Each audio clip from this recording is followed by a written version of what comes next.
바울은 알렉산드리아 배에 승선한 사람들에게 하나님께서 사자를 통해서 들려주신 말씀을 증언했습니다. 그 중에 오늘 한 부분, 마지막 부분을 보고 있습니다.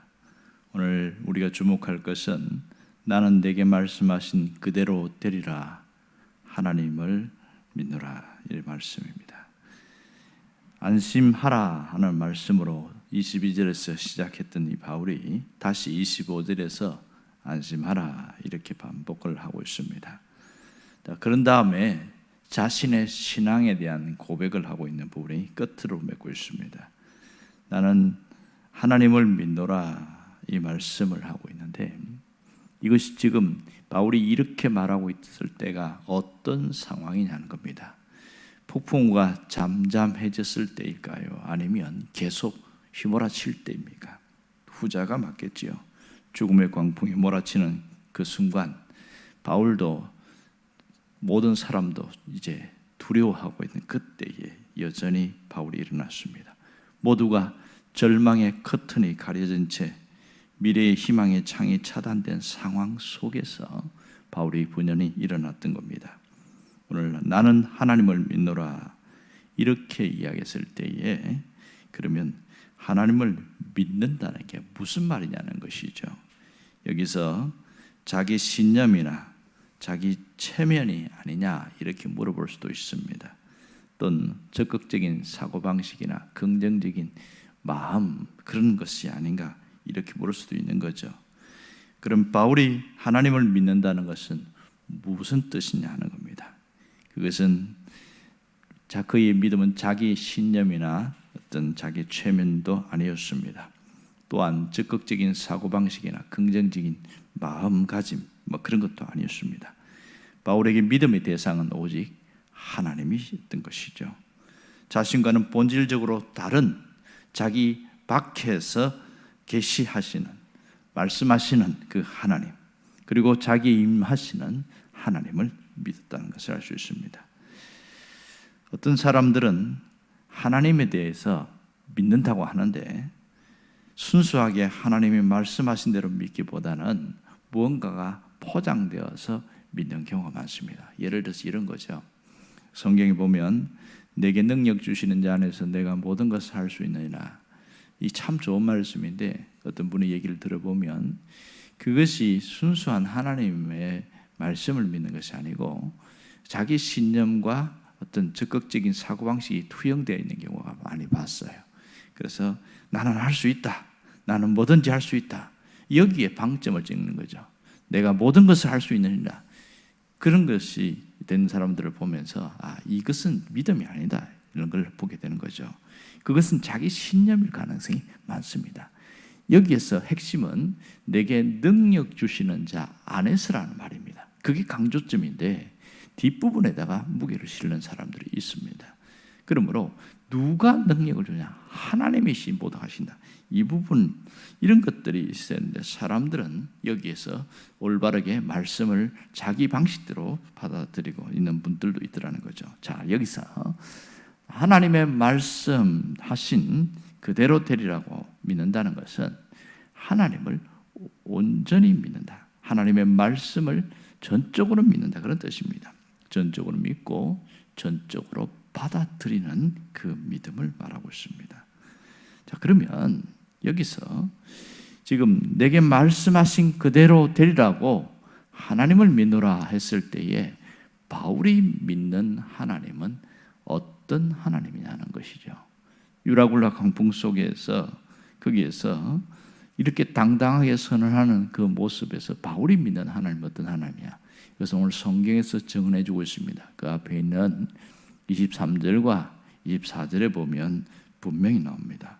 바울이 뭐라고 이야기하냐면 내게 속한 바 이렇게 말했습니다. 바울에게 하나님은 내게 속한 하나님이셨다는 겁니다. 그러니까 바울이 하나님께 속할 수 있도록 그를 받아주셨기 때문에 가능한 거죠. 내게 속한 바, 무슨 말이죠? 소속을 말합니다. 어디에 소속되어 있느냐, 이것을 분명히 하는 것이죠. 자, 우리가 흔히 소속에 대한 것을 잘 알고 있습니다. 대학생이 되기 위해서는 반드시 입시 과정을 통과해야 되고 어느 기업의 사원이 되기 위해서는 그 기업에서 치르는 시험에 통과해야 됩니다. 심지어 어떤 분은 그런 얘기 하더라고요. 골프장의 회원이 되기 위해서는 그 골프장의 회원권을 반드시 구입해야 된다. 뭐 그런 얘기를 합니다. 당연한 얘기죠. 그러나 소속이 분명하지 않은 사람이 있습니다. 교회에 나와 있지만 하나님 나라의 회원이 아닌 경우가 있는 것이죠. 우리가 하나님 나라에 속해 있다는 것은 소속을 정확하게 하는 겁니다. 내 신분의 정체성, 소속의 정체성이 분명해야 된다. 이것이 바울이 밝힌 하나님에 대한 개념이었습니다. 또 하나는 그가 무슨 얘기를 하냐면 내가 섬기는 하나님, 이런 얘기를 했습니다. 첫 번째는 자신의 신분의 정체성을 이야기했지만 두 번째는 자신의 삶을 이야기합니다. 내가 섬기는 하나님, 이 섬기다는 말 자체가 경배하다, 예배하다 이런 뜻입니다. 그러니까 옛날에 노예가 주인을 섬길 때 사용했던 단어를 그대로 바울이 사용했습니다. 노예는 무릎을 꿇고 주인의 발에 입 맞추고 할 때 주인을 경배하고 이것이 당연한 것이었습니다. 그 단어를 그대로 쓰면서 나는 하나님을 섬길 때 이런 모습으로 섬긴다. 노예는 몸도 인격도 보이지 않고 오직 보이는 것은 그를 섬기는 주인만 보인다. 이런 뜻이 되겠지요. 그러니까 바울의 모든 섬김의 대상은 유일하신 하나님 한 분이라는 것을 분명히 말하고 있습니다. 그가 하나님 한 분만 섬기고 있었고 그 신앙을 고백하는 것. 나는 그 하나님을 믿노라. 그렇게 얘기하고 있는 것이죠. 바울이 속한 하나님, 바울이 섬기는 하나님은 바울에게 친히 말씀하시는 하나님이셨습니다.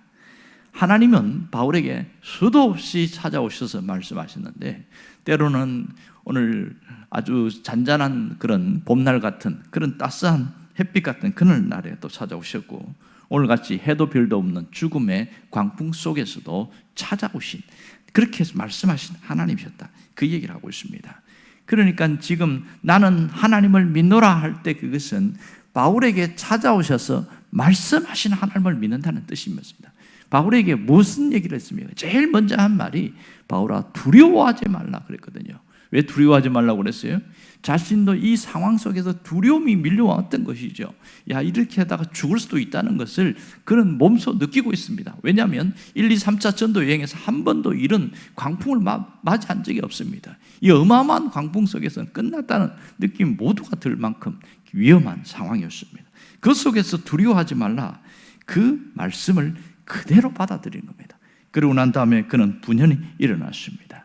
두려워하지 말라는 그 하나님이 어떤 분인지를 그는 알았습니다. 그는 수도 없이 몸으로 자기 삶으로 체험했기 때문에 그는 천지를 지으신 창조주 하나님을 체험했습니다. 그분이 말씀하시면 모든 것이 스톱되고 그분이 말씀하시면 모든 것이 움직인다는 것을 알고 있었기 때문에 그렇습니다. 하지만 그 바울에게 말씀하신 그 하나님은 바울을 어떻게 세우냐? 주님의 종과 증인으로 세우신 하나님이었던 거죠. 그래서 여기서 너는 죽지 않는다는 얘기를 반복해서 말합니다. 가이사에게 가야게 하겠고 여기서 안 죽는다는 얘기죠. 그리고 이 배에 있는 모든 생명을 너에게 주었느니라. 절대로 죽지 않는다는 얘기를 다시 한번 반복하고 있는 겁니다. 이것이 하나님이 바울에게 찾아오셔서 말씀하신 핵심의 내용인 것이죠. 그러므로 유라굴라 광풍 속에서 바울이 이렇게 담대하고 강할 수 있는 것은 하나님의 말씀이 그 속에 들려왔고 그 말씀을 100% 믿었기 때문에 가능한 일인 겁니다. 오늘 나는 내게 말씀하신 그대로 되리라고 하나님을 믿노라. 이것은 굉장한 능력입니다. 그래서 그는 완전히 다른 사람이 되었습니다. 환경이 달라진 게 아니에요. 상황이 바뀐 게 아니에요. 하나님의 말씀이 들려졌기 때문에 그는 담대한 사람이 되었고 오히려 거기 있는 사람들을 위로하고 용기를 주는 그런 사람이 되었던 겁니다. 그렇다면 오늘 우리의 현실을 보기를 바랍니다. 우리에게는 두 가지 문제가 있습니다. 하나는 나는 하나님이 말씀하신 대로 되리라고 믿는다는 고백이 없는 사람이 있습니다. 신앙 고백이 불분명하니까 흔들립니다. 또 하나는 나는 그대로 되리라고 믿는다고 고백은 하긴 합니다. 그런데요, 고백을 하는데 왜 불안할까요? 고백을 하는데 자꾸 마음에 자꾸 동요가 생길까요? 왜 자꾸 흔들릴까요? 이게 고민인 겁니다. 우리는 후자의 문제입니다. 믿습니다 하는데 왜 그것이 100% 믿어지지 않느냐는 겁니다. 믿습니다 하는데 왜 문제가 해결되지 않고 여전히 현실에서 갇혀 있는가 하는 거죠. 내가 이 믿는다는 것, 고백하는 것, 이 신앙의 출발이 대단히 중요한 겁니다. 사실은요, 믿음의 출발은 나에게 있지 않다는 것을 알아야 합니다. 잘못 출발된 분들은 믿음의 출발이 나로부터 시작되는 겁니다. 그러니까 자꾸 흔들리는 거죠. 내 믿음을 어디에다가 넣냐면 이 나에게 주면 럭비공처럼 자꾸 흔들려요. 어디로 튈지 모르니까. 우리의 믿음의 출발은 하나님 그리고 하나님의 말씀에 두어야 합니다. 이것이 완전히 사람을 바꿔놓습니다. 하나님의 말씀에 믿음의 근거를 두면 흔들리지 않습니다. 반석 위에 세워진 것처럼 든든해질 수 있는 것이죠. 하나님이 말씀하셨기 때문에 내가 믿는 거죠. 그 하나님의 말씀을 내가 믿는 것이 아니라 하나님의 말씀하시니까 전적으로 믿고 전적으로 수용하는 겁니다. 제가 언젠가 설교하면서 이런 예화를 쓴 적이 있습니다. 어떤 분이 등산을 하다가 그만 낙엽이 깔려 있는데 거기에가 잘못 밟아서 푹 꺼지는 겁니다. 그래서 쑥 내려갔어요. 그러니까 낭떠러지로 떨어진 거죠. 다행히 나뭇가지를 딱 잡았습니다. 살 수 있게 돼서 야 이제 살 수 있다. 그런데 그걸 올라갈 수가 없는 거예요. 그래서 살려달라고 여기 누가 없냐고 막 외쳤습니다. 사람 살려 외치는데 아무도 말하지 않습니다. 그런데요, 그 순간에 하나님이 말씀하십니다. 하나님이 찾아오셔서 손을 놔라. 네가 잡고 있는 손을 놔라. 그렇게 이야기했습니다. 분명히 하나님 말씀을 자신은 들었어요. 그런데요, 이분이 겁이 나는 겁니다. 밑에 낭떠러지에 놓으면 죽을 것 같았어요. 내가 죽을 것 같았어요. 그래서 이분이 뭐라고 그러냐면 하나님 말고 다른 분 없어요. 막 소리쳤어요. 근데 아무도 없거든요. 결국은 팔에 힘이 쭉 빠져갖고 손을 놓을 수밖에 없고 툭 떨어졌는데, 근데 바로 그 밑에가 낭떠러지가 불과 1m밖에 안 되었던 거죠. 밑에 안 보였을 뿐이지. 이렇게 믿는 사람이 있다는 겁니다. 하나님의 말씀을 믿는다고 하면서도 결정적인 순간에 다른 것을 찾는 사람들이 많습니다. 하나님의 말씀을 믿는 게 아니죠. 우리가 내가 말씀을 믿으면 자꾸 이런 형태가 되어집니다. 내가 말씀을 믿는 것이 아니라 하나님이 말씀하셨기 때문에 그것을 받아들이고 하나님의 말씀이니까 전적으로 수용하는 것, 출발이 달라야 한다는 겁니다. 여러분, 우리의 믿음의 참됨은 믿음의 행위가 아니라 믿음의 대상에 있음을 분명히 할 수 있습니다. 믿음의 행위는 외적으로 나타나는 거죠. 뭔가 저 사람은 믿음이 엄청 좋은 것 같다. 그런데 어느 순간 곤두박질 치고 내려가는 거 보면 믿음의 정말 참된 믿음은 믿음의 대상이 누구냐 하는 것에 있다는 것을 분명히 알 수가 있습니다. 우리는 하나님을 믿음의 대상이라 믿고 살아가고 있어요. 그리고 그렇게 살아가고 있습니다. 그런데 정말 힘든 이 죽음의 광풍과 같은 이 상황 속에 빠지게 될 때 휘청휘청 흔들리는 것은 내가 하나님을 믿는 것인지 하나님의 말씀을 내가 믿은 것인지 이 부분이 불분명해서 그런 겁니다. 하나님은 우리에게 친히 말씀하시는 하나님입니다. 그래서 요한복음에서는 로고스라고 얘기하고 있습니다. 하나님이 말씀하실 때에는 늘 평안할 때만 말씀하시는 게 아니었습니다. 칠흑같이 어두울 날, 이렇게 해도 달도 별도 보이지 않는 그럴 때에도 하나님이 말씀하신다는 것을 알아야 됩니다. 우리의 인생의 봄날에만 말씀하시는 하나님이 아니시라는 거죠. 우리 인생의 한겨울에도 하나님은 말씀하신다는 겁니다. 심지어 죽음의 광풍이 몰아치는 그 현실 속에서도 하나님은 말씀하시는 분입니다. 그러므로 하나님은 우리에게 무슨 말씀하시냐? 내가 너를 나의 종과 증인으로 세웠다, 이렇게 말씀하고 있어요. 왜 그래요? 하나님께서 이렇게 종과 증인으로 세운 것은 나를 살게 하는 목적이라는 것을 이야기합니다. 이런 자는 하나님이 죽음의 광풍 속에도 반드시 지키시고 책임진다는 것을 오늘 본문을 통해서 우리는 분명히 알 수가 있습니다. 하나님께서 우리를 세우시는 것은 우리를 통하여 사람을 살리게 하기 위함이기 때문에 그렇습니다. 어떤 모양이든지 내 옆에 있는 사람이든지 내 건너편에 있는 사람이든지 그 사람을 세우고 살리기 위해서 하나님은 나를 다시 살게 한다는 것입니다. 때로는 내가 삶의 상황 속에 환경이 어렵고 또 여러 가지 문제가 생길 수 있지만 그럼에도 불구하고 말씀하시는 하나님을 듣기 시작하면 그 말씀을 듣기 시작하면 우리는 다시 살아날 수 있는 것이죠. 하나님을 믿는다는 게 무엇입니까? 그것은 하나님의 말씀을 믿는 겁니다. 전적으로 믿는 것이죠. 모든 말씀이 반드시 성취된다는 것을 믿는 겁니다. 심지어 죽음의 유라굴라 광풍 속에서도 하나님의 말씀은 성취된다는 것을 믿어야 되는 겁니다. 오늘 바울이 26절에 뭐라고 이야기합니까? 한 섬에 걸리리라, 이렇게 이야기하고 있습니다. 이것은 바울이 확실히 하나님이 역사하신다는 것을 믿었기 때문입니다. 그 말씀대로 그대로 성취되었잖아요. 우리 삶 속에도 어떤 일이 벌어지든지 반드시 하나님의 말씀은 성취된다, 그걸 믿으면 됩니다. 여러분, 우리는 수도 없는 어려움 속에 매일 때가 있습니다. 때로는 죽음의 유라굴라 광풍 속에 휩쓸릴 때도 있습니다. 어떨 때는 우리 인생의 통제력을 상실할 때도 있습니다. 정말 내가 중요하게 생각하는 것들을 잃어버리고 그렇게 휘청거릴 때도 있다는 것이죠. 그럴 때에 출구조차 보이지 않는 죽음의 절망 속에 빠질 때 우리는 무너질 때가 참 많습니다. 내가 하나님의 말씀을 믿었다고 했는데 그 순간은 하나님 말씀이 싹 사라져버리는 거예요. 도대체 내가 어디로 가야 될지 방황하고 있을 때가 굉장히 많습니다.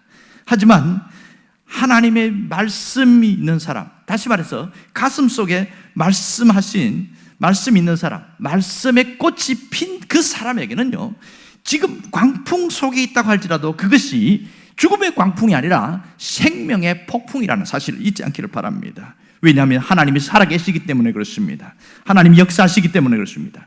이때는 이 어려움과 이 힘든 과정을 통해서 하나님 우리를 더욱더 믿음을 상승하게 하시고 우리를 더욱더 세우시려는 것임을 잊지 않아야 합니다. 아무리 죽음의 광풍 속에 있어도 하나님이 그 속에 계시면 절대로 죽지 않습니다. 오히려 그걸 통하여 믿음이 한 단계 더 성숙되어질 수 있는 것이고, 그걸 통해서 하나님이 생명을 살리는 생명의 폭풍으로 바꾼다는 사실을 잊지 않아야 됩니다. 그러므로 우리도 바울처럼 가슴속 틈새에 말씀의 꽃이 피어나게 하는 그런 사람이 되어야 한다는 것이죠. 그러면 광풍이 몰려칠 때마다 그것이 나를 주저앉게 하는 것이 아니라 오히려 믿음을 더 강화시키는 능력이 되게 한다는 것을 알게 되어지는 거죠. 놀라운 것은 하나님 말씀 반드시 성취됩니다. 때로는 우리가 건강에 문제가 생기고 또 여러 가지 물질의 어려움을 생기고 여러 가지 환경에 문제가 생겨서 우리가 정말 힘들어할 때도 많습니다. 하지만 하나님은 지금도 살아계신 하나님이십니다. 지금도 역사하신 하나님입니다. 하나님의 말씀은 시간과 공간을 초월하여 반드시 성취된다는 것을 잊지 않기를 원합니다. 오늘 우리가 하는 그 기도를 하나님이 들으신다는 사실입니다. 하나님이 응답하심을 잊지 않기를 간절히 바랍니다. 기도하겠습니다.